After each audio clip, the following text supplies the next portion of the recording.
क्या अब एवी और सीएनजी वाहनों के लिए सब्सिडी की जरूरत नहीं है? नितिन गडकरी के बयान का मतलब समझें। नमस्कार दोस्तों, स्वागत है आपका जीआरटी बिजनेस यूट्यूब चैनल पर। आज हम बात करेंगे एक बेहद महत्वपूर्ण और चर्चा में रहे बयान की, जिसे केंद्रीय सड़क परिवहन एवं राजमार्ग मंत्री नितिन गडकरी ने दिया है। गडकरी का कहना है कि अब इलेक्ट्रिक वाहनों ईवीएस पर सब्सिडी देने की जरूरत नहीं रह गई है, क्योंकि लोग अब स्वेच्छा से एवी और सीएनजी वाहनों को खरीदना पसंद कर रहे हैं। इस बयान का क्या मतलब है? इसका भारतीय ऑटोमोबाइल सेक्टर और उपभोक्ताओं पर क्या असर होगा? और क्या सच में अब ईवीएस की कीमतें पेट्रोल डीजल वाहनों के बराबर होने वाली हैं? आइए इन सब सवालों का जवाब इस वीडियो में जानने की कोशिश करते हैं। गडकरी के बयान का अर्थ और पृष्ठभूमि। नितिन गडकरी ने हाल ही में एक बयान दिया, जिसमें उन्होंने कहा कि अब इलेक्ट्रिक वाहनों के लिए सब्सिडी की मांग उचित नहीं है। उनके अनुसार पहले ईवीएस की उत्पादन लागत बहुत ज्यादा थी और बाजार में इनकी मांग भी कम थी। इसलिए सरकार को ईवीएस को प्रोत्साहित करने के लिए सब्सिडी देना जरूरी था। लेकिन अब हालात बदल चुके हैं। लोग अब स्वेच्छा से ईवीएस और सीएनजी वाहनों को खरीदना पसंद कर रहे हैं और ईवीएस की उत्पादन लागत भी कम हो गई है। ऐसे में सब्सिडी जारी रखना जरूरी नहीं रह गया है। गडकरी ने यह भी बताया कि पेट्रोल और डीजल वाहनों की तुलना में ईवीएस पर जीएसटी दर पहले से ही कम है। जहां पेट्रोल डीजल इंजन वाले वाहनों पर 28% जीएसटी लगता है, वहीं ईवीएस पर सिर्फ 5% जीएसटी लगता है। इस बयान से साफ है कि सरकार अब ईवीएस को लेकर एक नए दृष्टिकोण से देख रही है। सब्सिडी की जरूरत क्यों नहीं रही? ईवीएस पर सब्सिडी की जरूरत अब क्यों नहीं रही? इसका सबसे बड़ा कारण है कि बाजार में अब ईवीएस की मांग काफी बढ़ चुकी है। शुरुआती दौर में ईवीएस की उत्पादन लागत काफी ज्यादा थी और इसे खरीदने के लिए लोग तैयार नहीं थे। ऐसे में सरकार ने फेम योजना के तहत सब्सिडी देना शुरू किया ताकि ईवीएस की खरीद को बढ़ावा मिल सके। लेकिन अब ईवीएस की उत्पादन लागत कम हो गई है और लोग अपने स्तर पर इन्हें खरीदने लगे हैं। गडकरी का मानना है कि अब बाजार में ईवीएस की मांग और उत्पादन में संतुलन आ चुका है, इसलिए सब्सिडी की जरूरत नहीं रही। यह एक महत्वपूर्ण मोड़ है, क्योंकि अब बाजार की शक्तियों के आधार पर ईवीएस का विकास हो सकता है, बजाय इसके कि सरकार इसे आर्टिफिशियल रूप से बढ़ावा दे। फेम योजना और उसकी वर्तमान स्थिति।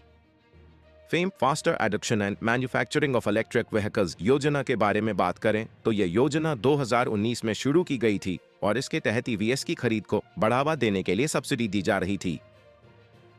फेम 2 योजना के तहत सरकार ने 10,000 करोड़ रुपए का बजट निर्धारित किया था और इसका उद्देश्य था 10 लाख इलेक्ट्रिक दोपहिया, 5 लाख इलेक्ट्रिक तिपहिया, 55,000 यात्री कारों और 7,000 इलेक्ट्रिक बसों को समर्थन देना। फेम योजना का दूसरा चरण अब मार्च 2024 में खत्म होने जा रहा है और इसके बाद सरकार फेम 3 योजना लाने की सोच रही है। हालांकि गडकरी ने इस बात पर जोर दिया है कि अब ईवीएस को सब्सिडी देने की जरूरत कम हो गई है। फेम योजना के अगले चरण के बारे में निर्णय मिनिस्ट्री ऑफ हेवी इंडस्ट्रीज द्वारा लिया जाएगा। जीएसटी में अंतर और इसका महत्व। गडकरी ने अपने बयान में यह भी कहा कि ईवीएस पर वर्तमान में 5% जीएसटी लगता है, जबकि पेट्रोल और डीजल वाहनों पर 28% जीएसटी लगाया जाता है। यह अंतर साफ तौर पर ईवीएस को बढ़ावा देने के लिए है, क्योंकि कम जीएसटी दर के कारण ईवीएस की कीमतें कम रखी जा सकती हैं। इससे एक और सवाल उठता है कि क्या पेट्रोल और डीजल वाहनों पर अतिरिक्त टैक्स लगाकर ईवीएस को और बढ़ावा दिया जा सकता है? इस पर गडकरी ने साफ किया है कि सरकार फिलहाल इस दिशा में कोई कदम नहीं उठाने वाली है। हालांकि वे ये भी मानते हैं कि अगले 2 वर्षों में ईवीएस और पेट्रोल डीजल वाहनों की कीमतें बराबर हो जाएंगी।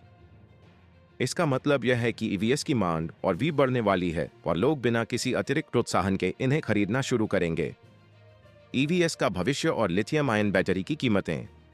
ईवीएस के भविष्य को लेकर गडकरी का कहना है कि लिथियम आयन बैटरियों की कीमत में भी तेजी से गिरावट आने वाली है। इससे ईवीएस की कुल लागत और भी कम हो जाएगी। लिथियम आयन बैटरी ईवीएस का सबसे महंगा हिस्सा होता है और इसकी कीमतें घटने से ईवीएस की कीमतों में बड़ा बदलाव देखने को मिलेगा। गडकरी ने यह भी बताया कि आने वाले 2 वर्षों में ईवीएस की कीमतें पेट्रोल और डीजल वाहनों के बराबर हो सकती हैं। इसका मतलब है कि उपभोक्ताओं के लिए ईवीएस एक बेहतर विकल्प बन जाएंगी और लोग इन्हें खरीदने के लिए मजबूर नहीं बल्कि स्वेच्छा से चुनेंगे। ईवीएस और सीएनजी वाहनों की स्वीकृति। गडकरी के बयान से यह साफ है कि भारतीय उपभोक्ता अब इलेक्ट्रिक और सीएनजी वाहनों को खरीदने के लिए तैयार हैं। यह एक सकारात्मक संकेत है क्योंकि इसका मतलब है कि भारत अब एक स्थायी और पर्यावरण के अनुकूल भविष्य की ओर कदम बढ़ा रहा है। पेट्रोल और डीजल वाहनों की तुलना में ईवीएस और सीएनजी वाहन न केवल सस्ते होते जा रहे हैं बल्कि ये पर्यावरण के लिए भी बेहतर विकल्प साबित हो रहे हैं। इसके अलावा सरकार भी विभिन्न योजनाओं और टैक्स बेनिफिट्स के माध्यम से इस परिवर्तन को समर्थन दे रही है। कम जीएसटी दर, फेम योजना और बुनियादी ढांचे का विकास जैसे कि चार्जिंग स्टेशन का विस्तार ईवीएस को भारतीय बाजार में सफल बना रहे हैं। उपभोक्ता और बाजार पर प्रभाव। गडकरी के इस बयान का उपभोक्ताओं और बाजार पर गहरा प्रभाव पड़ने वाला है। सबसे पहले उपभोक्ताओं को यह समझना होगा कि आने वाले समय में ईवीएस की कीमतें और भी कम होंगी और सरकार से सब्सिडी की मांग करना जरूरी नहीं रह गया है। इसका मतलब यह है कि ईवीएस और सीएनजी वाहनों की मांग बाजार की शक्तियों के आधार पर तय होगी, न कि सरकारी प्रोत्साहन के बल पर। दूसरा, ऑटोमोबाइल निर्माताओं के लिए यह एक संकेत है कि अब उन्हें अपने उत्पादों को और सस्ता और सुलभ बनाना होगा। ईवीएस के प्रति उपभोक्ताओं की बढ़ती रुचि को देखते हुए निर्माता अब अपनी तकनीक और उत्पादन प्रक्रियाओं को और बेहतर कर सकते हैं ताकि बाजार की मांग को पूरा किया जा सके। कंक्लूजन। तो दोस्तों, नितिन गडकरी के इस बयान से यह साफ हो गया है कि भारतीय बाजार अब ईवीएस और सीएनजी वाहनों के लिए पूरी तरह तैयार है। सब्सिडी की जरूरत कम हो रही है और आने वाले समय में ईवीएस की कीमतें पेट्रोल डीजल वाहनों के बराबर हो जाएंगी। ये भारत के ऑटोमोबाइल सेक्टर और पर्यावरण के लिए एक बड़ी जीत है। आपका इस बारे में क्या विचार है? क्या आप भी आने वाले समय में ईवी या सीएनजी वाहन खरीदने की सोच रहे हैं? क्या आपको लगता है कि सब्सिडी हटाने से ईवीएस की मांग पर कोई असर पड़ेगा? हमें कमेंट्स में जरूर बताएं और अगर आपको यह वीडियो जानकारीपूर्ण लगी हो तो इसे लाइक और शेयर करें। हमारे चैनल को सब्सक्राइब करना न भूलें ताकि हम आपको ऐसी ही महत्वपूर्ण जानकारियों से जोड़ते रहें। धन्यवाद। जीआरटी बिजनेस यूट्यूब चैनल खबरों का स्रोत समाचार एजेंसियों, जनमत और अन्य सार्वजनिक स्थानों से प्राप्त करता है। हम पूरी कोशिश करते हैं कि यह सारांश और रिपोर्टिंग सटीक और सत्यापित हो, लेकिन हम किसी भी विवाद या त्रुटि के लिए जिम्मेदार नहीं हैं।